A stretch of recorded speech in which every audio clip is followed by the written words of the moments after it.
Hello friends, मी सचिन रत्नपारखी आणि आपलं स्वागत करतो आमच्या ऑनलाईन पाठशाला यूट्यूब चॅनलवर. ओके फ्रेंड्स, यामध्ये आजपासून आपण मॅथ्समध्ये फाउंडेशन घेणार आहे. आणि या फाउंडेशनमध्ये मी जर पाहिलं असेल तर विद्यार्थ्यांना मॅक्सिमम मॅथ्स हा विषय हार्ड वाटतो. तर मॅथ्स हा विषय हार्ड वाटण्यामागचे कारण काय आहे? तर मॅथ्स हा विषय जो आहे, या विषयामध्ये विद्यार्थ्यांना आपण जर पाहिलं तर काय होते की त्यांना बेसिक कन्सेप्ट क्लिअर नाहीये. आणि जर बेसिक कन्सेप्ट क्लिअर असतील तर आपल्याला मॅथ्स हा विषय सोपा वाटायला लागतो. तेच आपण कन्सेप्ट क्लिअर करण्यासाठी विद्यार्थ्यांच्या मनातल्या जे भीती आहे मॅथ्स बद्दल ती आपल्याला दूर करायची आहे. तर त्यासाठी आपण ऑनलाईन पाठशाला हे यूट्यूब चॅनल चालू केलेलं आहे. तर यामध्ये बेटा आता मॅथ्समध्ये जर आपण ऑब्झर्व केलं तर दोन टॉपिक असतात, एक अल्जेब्रा, दुसरं जॉमेट्री. ठीक आहे. तर मॅक्सिमम विद्यार्थ्यांना जॉमेट्री हा विषय थोडासा किचकट कॉम्प्लिकेटेड वाटायला लागतो. ठीक आहे. तर त्या विषयामध्ये जॉमेट्रीमध्ये जे कन्सेप्ट असतात ते आपल्याला आज शिकायचे आहेत या प्लॅटफॉर्म थ्रू. ठीक आहे. तर आता याच्यामध्ये जर पाहिलं आपण तर बऱ्याचशे कन्सेप्ट आहेत आणि ते कन्सेप्ट जे आहे ते आपल्याला इथे आपण चांगल्या पद्धतीने शिकू शकतो. ठीक आहे. तर आता याच्यामध्ये जास्त वेळ न घेता आपण चालू करूया थोडासा एक टॉपिक छोटासा. ठीक आहे. तर या टॉपिकचं नाव आहे सर्कल. ठीक आहे.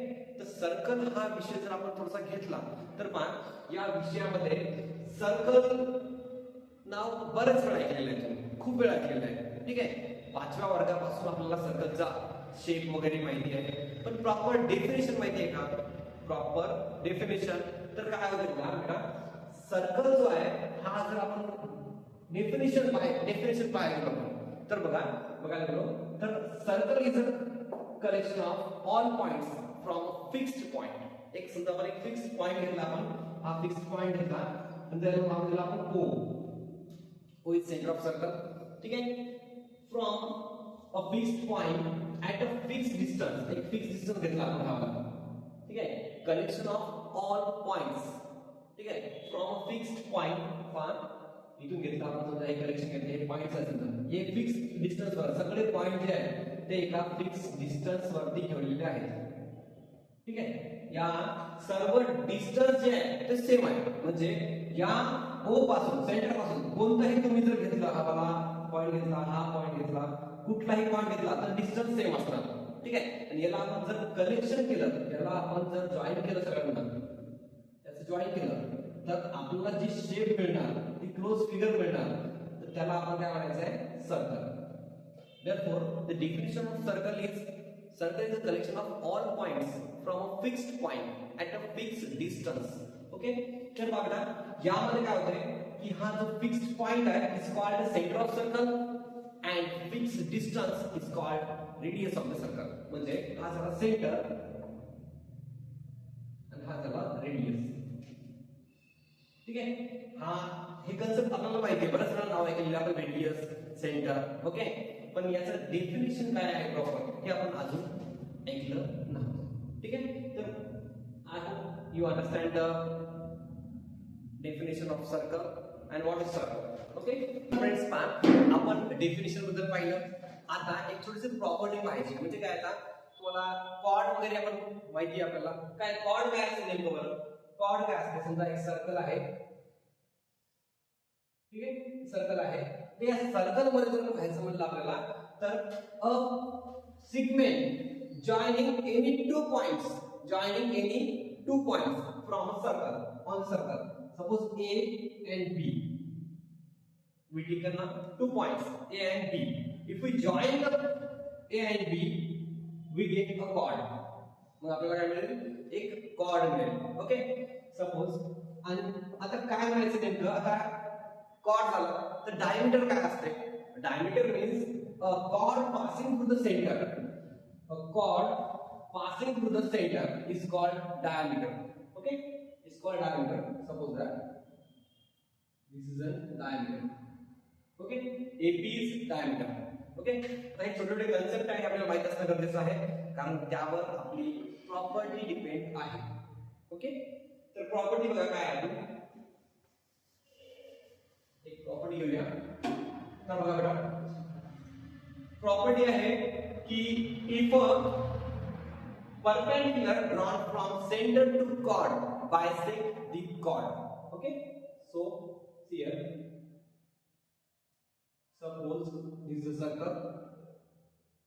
Okay, in the circle we take a chord. आपण एक chord काढली AB.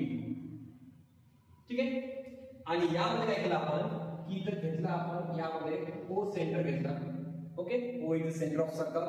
Then if we draw a perpendicular from center on the chord, okay, that bisect the chord. Bisect means two equal parts. Okay, means OM. Suppose OM is a perpendicular. Suppose OM is perpendicular to AB. Then we can use the property the perpendicular drawn from center to chord bisect the chord. Bisect means equal part. AM equal to BM. Okay, AM आणि BM कसे असणार equal असणार. म्हणजेच काय therefore we can say that AM is equal to MB. ही आपली काय property आहे. Okay, अशा बऱ्याचशा प्रॉपर्टीज आहेत आपल्याला यूज करायचे आहे. आता यानंतर अजून एक प्रॉपर्टी आहे ती म्हणजे इक्वल. त्यानंतर पहा सेकंड प्रॉपर्टी मला ही property you understand that this property by the example we shall take. Suppose this is a 10 centimeter. Suppose AB is 10 centimeter. Then AM will be, what will be AM? Then AM is equal to MB. MB is equal to half of AB. Means AM is equal to MB is equal to half of AB. AB is 10. That is 5. AM equal to MB is equal to 5 centimeter. Okay, I hope you understand this property. Okay, then next property will be according to by the chord. Okay, see here, these are simple properties. Only I tell you properties and how to use them. Okay, म्हणजे कसे वापरायचे आहे आपल्याला आणि काय property आहेत नेमकं concept पाहायचे आपल्याला फक्त, किंवा हा कन्सेप्ट कसा आहे तो कन्सेप्ट कसा आहे. ठीक आहे, कॉर्डच्या संबंधित काय कन्सेप्ट आहे, काय कन्सेप्ट असतात आपल्या सर्कल मध्ये ते आपल्याला पाहायचे आहे. ओके, तर सेकंड कन्सेप्ट काय, समजा suppose circle. Okay, in the circle there are two chords. In the circle there are two chords. Suppose a chord AB and chord CD. Okay, these are two chords. Okay, and suppose a chord AB is congruent to chord CD. What? A chord AB is congruent to chord CD. दोन्ही cord जो आहे ते equal आहेत, equal length आहे. Okay, तर इथे centre घेतला आपण O, सेंटर घेतला O. तर या O पासून जर कॉर्ड कॉन्ग्रुएंट असतील तर if chord are congruent then they are equidistance from the centre. म्हणजे हा सेंटर पासून आता परपेंडिक्युलर काढला आपण, डिस्टन्स कधी पण आपण काय करतो परपेंडिक्युलर मध्ये काउंट करणार. डिस्टन्स काढायचं असेल कुठे कोणत्याही पॉइंट पासून, समजा हा पॉइंट आहे आणि एक सेगमेंट आहे लाईन आहे, तर या लाईन पासून या पॉइंटचा आपल्याला डिस्टन्स काढायचा आहे. तर कधीच असं नसणार, हे डिस्टन्स नाही झालं. डिस्टन्स कसं असते, always perpendicular from the point, this will be the distance. Okay, so suppose OM we take M. Okay, OM, and from CD we draw perpendicular, that is OL. Okay, so if the chords are congruent in the same circle, okay, then we can say that OM is equal to ON. Means the congruent chords is equidistant from the center. Okay, हे जे chords आहे, chords AB and chords CD, both are equal, we given that. Then we can say that OM equal to OL.